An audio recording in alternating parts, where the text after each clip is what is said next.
Дали би сакале да ја откривате мистеријата на животот? Дали го сакате мистичното? Дали поезијата може да го пробуди националниот идентитет?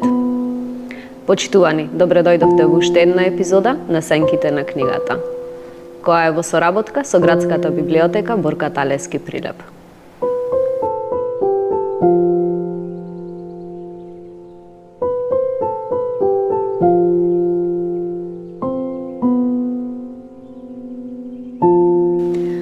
Денес разговараме за еден од највлијателните писатели и поети во англиската книжевност во 20-тиот век, Вилијам Батлер Јејтс. Вилијам Батлер Јејтс е поет, драматург и прозаист. Потекнува од Ирска и е основач на првиот ирски национален театар. Учествувал во ирското национално движење. Во неговата збирка раскази, Келтскиот самрак, ги запишува легендите на ирците. Пишува за нивните средби со самовили и други надприродни суштества. Расказите го водат читателот до средба со суштества кои се чеда на богот Пан, имаат фаунски нозе и грабаат жени и деца. Во неговата песна, Второто доаѓање, која припаѓа на периодот на неговата голема визија, тој повторно користи митолошки елементи, како што е ѕверот. Ձверот, како символ, во себе го носи целиот хаос и уништувањето, но и го носи почетокот на новата ера. Тоа е означено преку неговото движење кон Ерусалим. Во оваа песна Јејтс најмногу ја прикажува неговата голема визија, која отсликува како пружина и спирала која се протегнува и достигнува максимално протегнување, што го означува крајот на историското време во кое живееме или крајот на цивилизацијата. Во местото каде што го означува крајот се создава нова спирала која го означува почетокот на новиот свет. Јејтс верувал дека историјата на една цивилизација се протега 2000 циклуси годишни. Тој верува во цикличноста на животот и кај човекот. Неговата визија е дека дејствувањата на луѓето не се променливи, туку се предвремено предвидени. И токму таа спирала го представува тоа.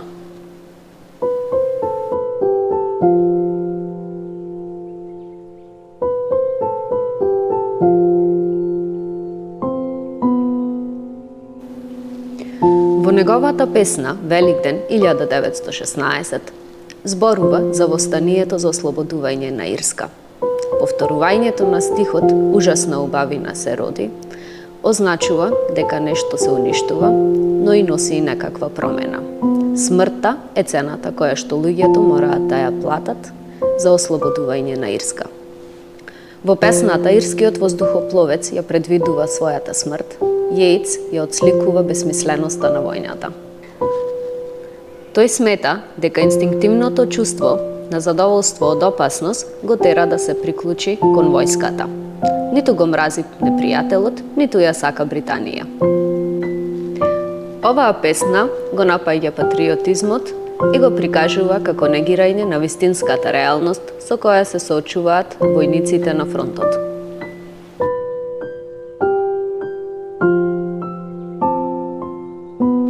Денес разговараме со прилепската поетеса и писателка Јасмина Колеска-Кузмановска.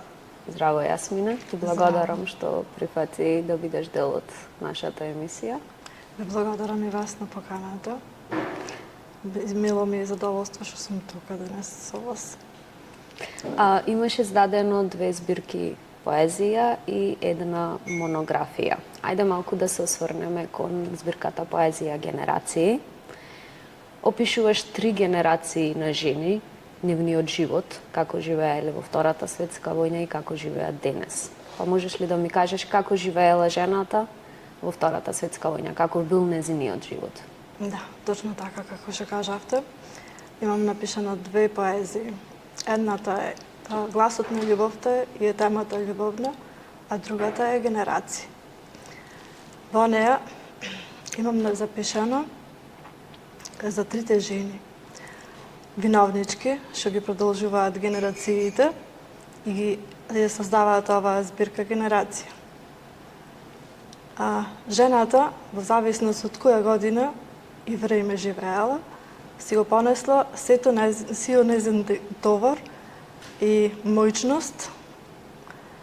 Се разбира, сето е внатре опишано во збирката, како жената во Втората светска војна била жртва на целиот домашен товар и помагала во позадина на оваа наша Македонија.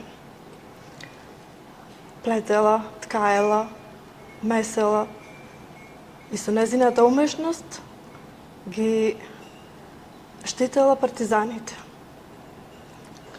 Додека во другите генерации се опишани другите способности на жената.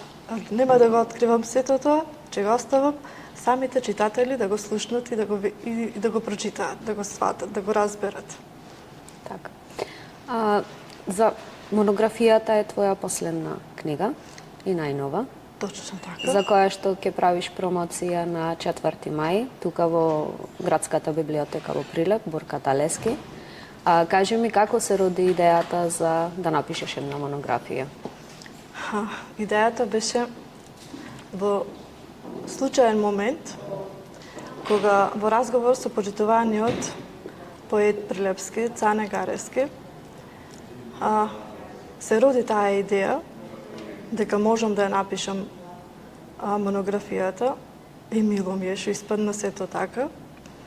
Јас како да должев нешто на моето село, на моите корени, од кај што потекнувам, така да со опишувањето на целата оваа книга, како да се одолжив на самото село што ми ја дала цела таа љубов, како што ме пораснала, јас така и возвратив на еден мој начин. Кажи ми нешто повеќе за Кореница. Тоа е и насловот на самата монографија. Тоа е село. Да, тоа е мало село. Во близина на Прилепската околија, кое е старо, датира можеби од Римското царство, се уште не е докажано кога и каде. Во самата монографија се напишани тие некои историски делови, составени, вадени од нормално од историјата. Селото се сметало за богато и денеска местоположбата му е премногу добра. Природата преовладува со ова село. Мештаните се многу питоми и добри луѓе. Иако ги има многу малце останато, сепак секој кореничанец си ја понел својата љубов за тоа село и си се повраќа назад во селото. Е оддалечено 24 км од Прилеп.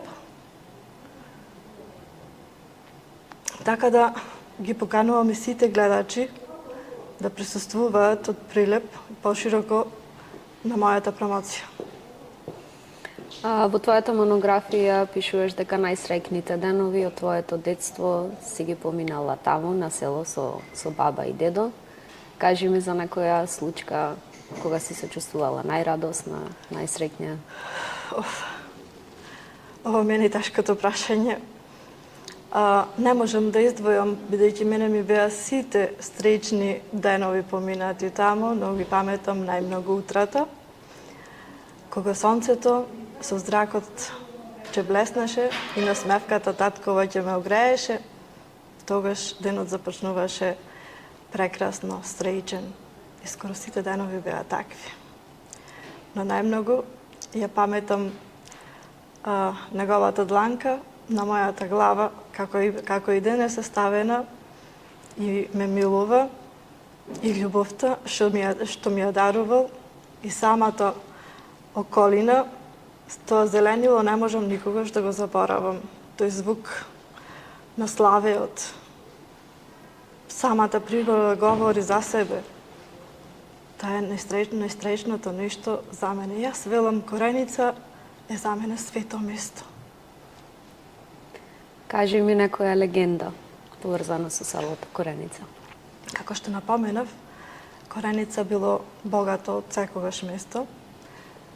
Во него владеел некој господар богат, кој живеел на Калето. Таа е област што не е истражена точно од кога датира, но е премногу стара, можно да е од Римското царство. На самото заменување од Калето, господарот златото го оставил богатството и го проколнал. Кој да го бара? Дека ќе го фати клетвата и ќе го снајде злото. Тоа си има досега потврдено неколку пати, така да тоа богатство ќе биде откриено, ама ќе се каже само на она чисто срце што нема да го бара, а ќе го добија тоа богатство. Така. Ти благодарам, Јасмина. Ве благодарам и јас. Се надевам дека сите ќе уживаат во твојата монографија како што јас уживав и се разбира во твоите 2 збирки поезија. Благодарам уште еднаш и секој што е заинтересиран за ова село Кореница е добре дојден да слушне поопширно на мојата промоција.